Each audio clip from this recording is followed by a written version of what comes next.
উনি যখন নায়ক হলেন ম্যাডাম ফুলি ছবিতে, তখন বেশ একটা আলোড়ন পড়ে গিয়েছিল।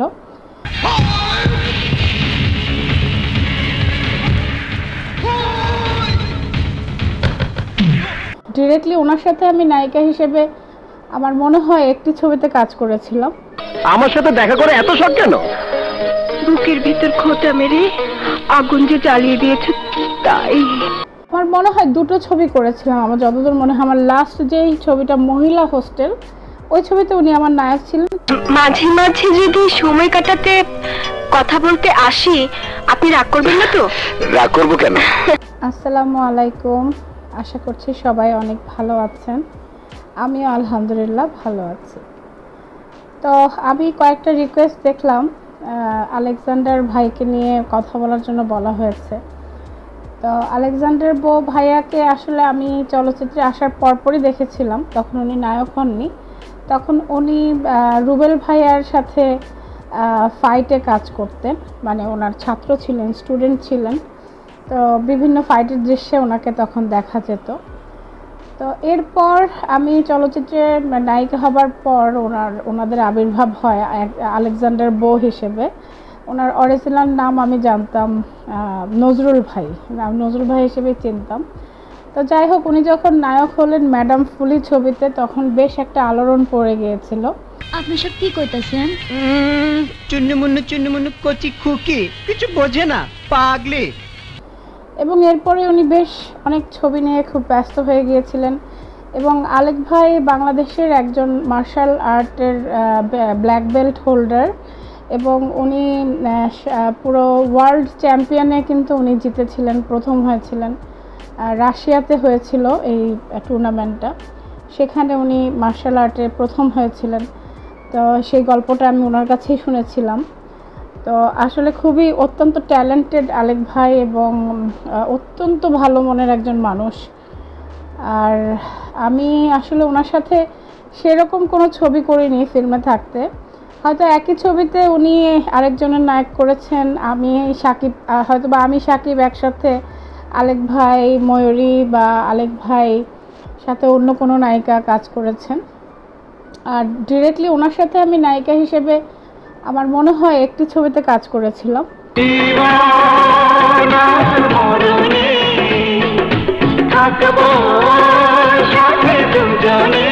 তো ওই সময় আর কি করেছিলাম। তারপর দীর্ঘদিন পর 2017 সালে ওনার সাথে আরেকটি ছবিতে আমি চুক্তিবদ্ধ হই। ছবিটির নাম ছিল পদ্মার প্রেম। এই ছবিতে আমি একটা বিধবার ক্যারেক্টার করেছিলাম, এবং আলেক ভাই আমাকে বিয়ের প্রস্তাব দেন, একটা বিধবা নারীকে বিয়ের প্রস্তাব দেন। তো ক্যারেক্টারটা অনেকটা এই টাইপের ছিল, একটা বিয়ের সিনও ছিল ওনার সাথে আমার। আর আলেক ভাইয়ের যখন ক্যারিয়ার শুরু হয়, তখন তো আমি বেশ হিট একটা নায়িকা ছিলাম, এবং আমার তখন জুটি আমিনার সাথে, শাকিব খানের সাথে, এদের সাথেই কাজ নিয়ে ব্যস্ত ছিলাম বেশি। মাঝে মাঝে মান্না ভাই, রুবেল ভাইয়ের সাথেও কাজ করতাম। তো আসলে তখন আলেক ভাইয়ের জুটিটা ছিল অন্য নায়িকাদের সাথে। অনেকেই ধারণা করেন যে আলেক ভাইয়ের সাথে আমি অনেক ছবি করেছি। আসলে আলেক ভাইয়ের সাথে আমি অনেক ছবি করিনি। ওই সময়টাতে একটা ছবিতে চুক্তিবদ্ধ হয়েছিলাম, এবং সেই ছবিটাতে কাজ করেছিলাম।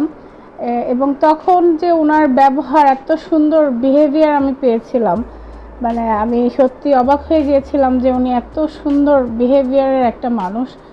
আমার মনে হয় দুটো ছবি করেছিলাম। আমার যতদূর মনে হয় আমার লাস্ট যেই ছবিটা মহিলা হোস্টেল, ওই ছবিতে উনি আমার নায়ক ছিলেন, কিন্তু ওই ছবিটাতে ওনার সাথে মাত্র একটি গান ছিল আমার।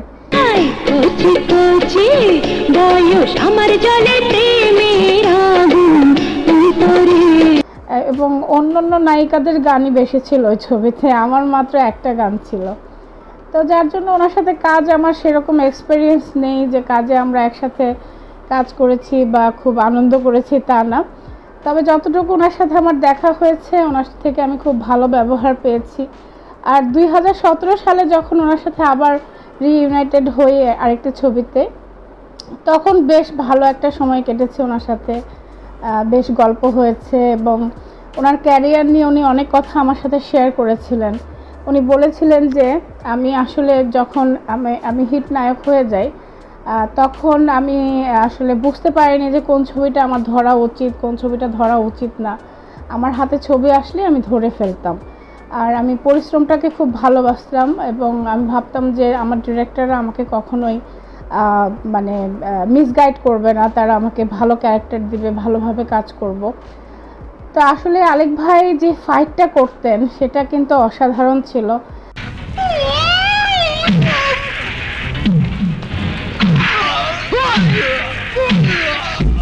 আর যেহেতু উনি মার্শাল আর্টের ব্ল্যাক বেল্ট হোল্ডার ছিলেন এবং ওয়ার্ল্ড চ্যাম্পিয়নশিপে উনি প্রথম হয়েছিলেন, সেই হিসেবে কিন্তু উনি আমি বলবো যে একজন অবশ্যই আমাদের দেশের কৃতি সন্তান।